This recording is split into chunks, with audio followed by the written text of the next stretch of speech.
Okay, so our group did the communication indicators of power. So the first slide is the definition of power indicators. So what are power indicators? In the book, power indicators are defined as the ways in which relative degrees of power are communicated in groups. There are three types of power indicators. There's general, verbal, and nonverbal. Have you considered improving your socialization skills, thus allowing you to communicate more effectively with other people? Isn't that their burden? I'm the one with something interesting to say. The next slide is going to be general indicators, defining, following, and inhibiting. The textbook states that there are several general indicators of power. The first, those who can define others exercise power. So example of that is doctors define patients. So like a doctor will let someone know if they are unhealthy or have the flu. The second general indicator of power is whose decisions are followed.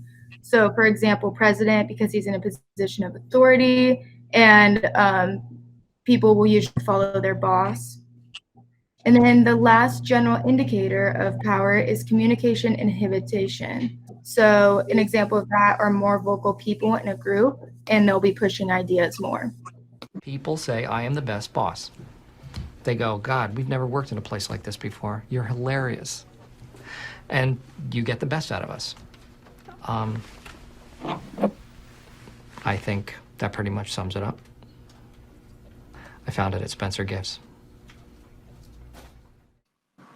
And then the next kind of indicators are verbal or language choices. So verbal indicators of power describe how our use of language can indicate someone's degree of power. So the way we speak and how others interpret it can show if someone has a sense of authority or not. The use of powerful language versus powerless language can show this. For example, there's powerful language, which is direct, fluent, declarative, commanding, and often interrupts or overlaps the speech of others. Or there's powerless language, which is more hesitant, self-doubting, and approval-seeking. It's also excessively polite. Each of you comes here today hopeful, wanting in on the game. A month ago, you were in med school being taught by doctors.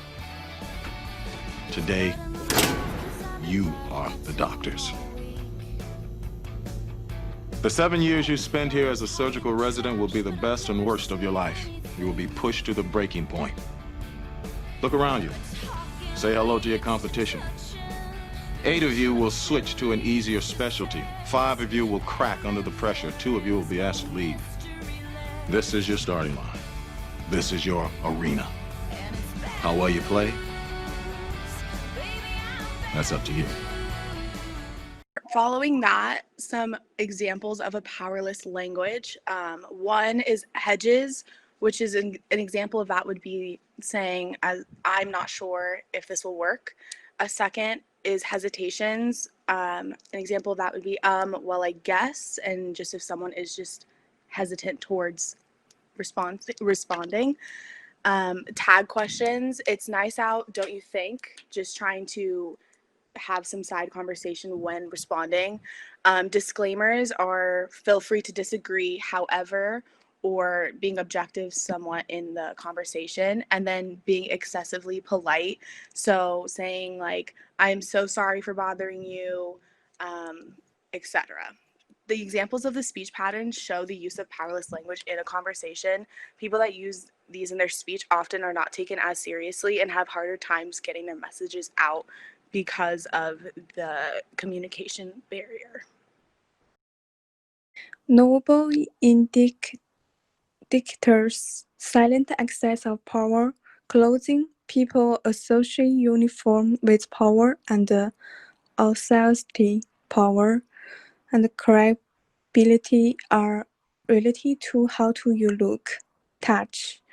The more powerful person can usually touch the less powerful person more frequently and with fewer restrictions than voice words. As contact, less powerful individual must monitor their eyes contact more careful. A boss can show a lack of the interest by looking away a subordinate